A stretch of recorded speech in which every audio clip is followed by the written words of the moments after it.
The one thing you should say when being asked, why should we hire you? Yesterday, I was at a political event and it was interesting. We had, in Switzerland here, we're going to have elections soon. And I live in fairly a small canton, as we call it. It's a state. And we have about 200,000 people here living in our state. So we have 5 people that we can vote for. And in 1 month's time, there's going to be elections coming up. And all these 5 people were there at this event. And they want to be voted for and they want to be hired by their citizens. And so they had a discussion. And at the very end of the discussion, the moderator said, well, now, everybody has one final statement. Please tell us, why should we hire you? And the answers were pretty astonishing. And we got 5 different answers. And one answer was a good answer. And the other 4 were more or less suboptimal, to say it like that. And it's going to be a bit of a quiz, so you can ask, yourself, which answer did I like, which do I think is the best answer. And at the very end, I'm going to share with you which, in my opinion, from a self-marketing perspective, is a good answer and why the others are not that good, or in which situations the others might be okay. So let's analyze all of that. My name is Petra Wuest and I have been helping professionals for 20 years to have more visibility, more impact, more opportunities. And if you think that this is important for you as well and you want to learn that too, then subscribe to my channel.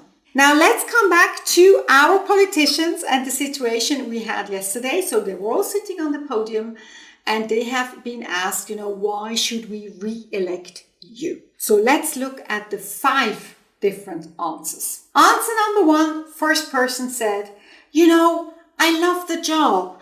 I like it so much. I learn so much, every day is so interesting. And I really want to keep learning and I want to keep growing. So therefore, vote for me. Answer number 2, I've only been there for 2 years. I've come because somebody else quit and then I come. So I've only done it for 2 years and everybody says that you need at least 2 years to learn how everything works in Bern. And therefore, if you don't re-elect me, then it's sort of going to be a waste of the past 2 years. Why these 2 years and then not really leverage on it?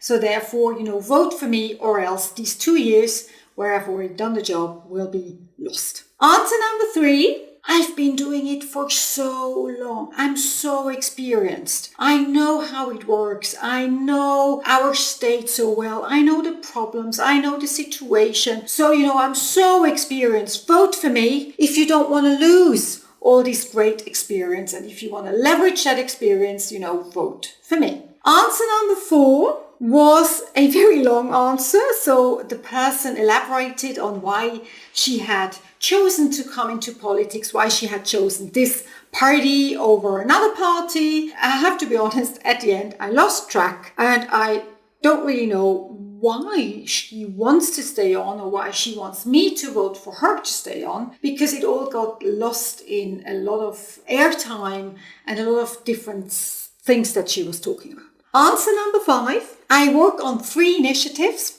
And these are important initiatives for our region. And I want to drive them forward so that we can have a benefit. And if you vote for me, then I will make sure that, these initiatives will be driven forward and that they will be successful and that our region will benefit from these initiatives. So I ask you, which answer do you think is the best answer? You can see them on the screen here. These were all the 5 different answers and the 5 different options. Which did you like best? Which answer is convincing? Which person would you say, yes, that is a good argument for a re-election? And where would you say, nah, that's not really what we want. That's not really what I would vote for. And maybe you even want to share your thoughts in the comments. That would be great. And we will look at the answers now and how I judge them from a self-marketing perspective. And that is very important now because I always look on things from the self-marketing perspectives. So the question we have here really is, what is a good argument? What is an answer where other people will buy into, where other people will say, yes, let's have her Or let's have him, because that's the person who will then deliver. So therefore, what this needs is a change in perspective. So let's have a look at what is a good argument. And whether you are in for a political career, maybe you are, or you apply for a job, the rules behind the buying decision, who will we hire?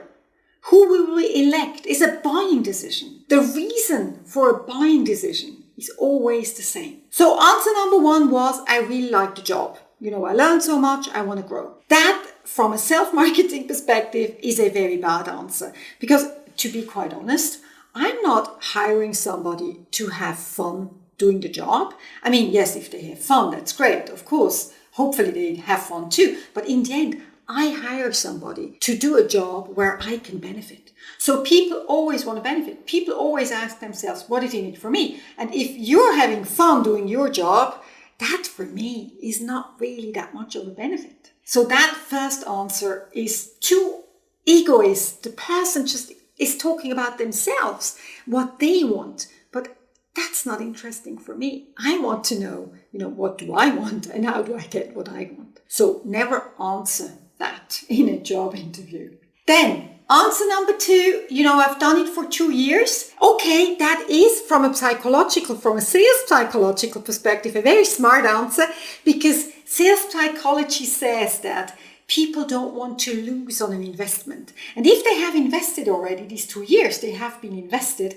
And now these 2 years, they would be lost. And that would be losing on an investment. And people don't want to lose on something where they have invested. So therefore, from a psychological perspective, it's a smart answer, but it gives me some sort of a negative feeling. So it sounds a bit like blackmail, and blackmail never gives me a good feeling. And, I vote for people who give me a good feeling. So make sure to give people a good feeling. Answer number three, I've done it for so long.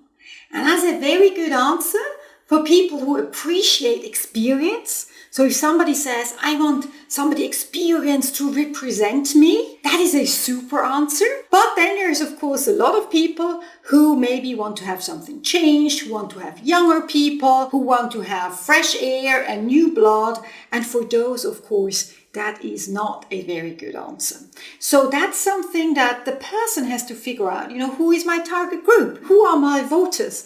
Do I say, yes, my voters are the people who appreciate experience, then that's fine. But if you say, well, the people who appreciate experience is not so many, and it's not really the people I want to reach, then that would be a bad answer, because you would put off all the people who want to have somebody or something new. Answer number four, doing a lot of talk, explaining a lot, giving a lot of background information, storytelling. That is nice from a perspective that you get to know the person a bit better, but not answering the question is annoying. And it is annoying in a political situation, and it definitely is annoying in a job interview. Because in a job interview, the interviewer asks that question. They want to know the answer to their question. And if you don't give the answer, it's not what they want. And there's another problem. If you talk too much, that's you cover up the important stuff. So when you talk a lot, you say very important things and you say things that are not so important. And if you cover up the important things with the not so important stuff, then people will not hear what is important to you and what should come across. So therefore, limit your speech. Then answer number 5 was, I have 3 initiatives that I want to drive forward. And that, for me, from a self-marketing perspective, definitely is the best answer. Why is that? Because it's not about me so much. It's about, hey, these initiatives, they're good for you, the voters, the region, the state. You need that result of these initiatives, and I will drive it forward and I will make it a success. And you will benefit from that success. And that is self-marketing, and that is a good argument. A good argument, and this is an important sentence now, a good argument always benefits the other. It's not beneficial for me.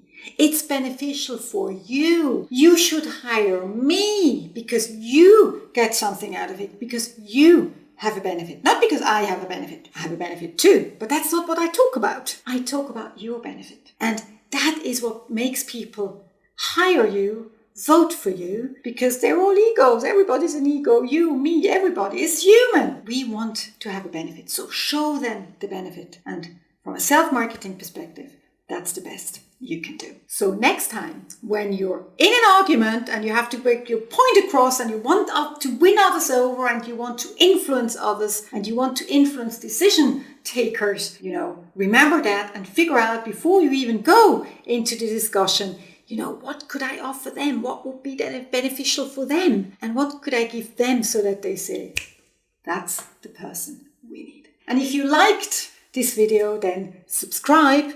And if you have any questions, you want to improve your self-marketing, you want to improve your visibility, send me a message and we will discuss how I can support you.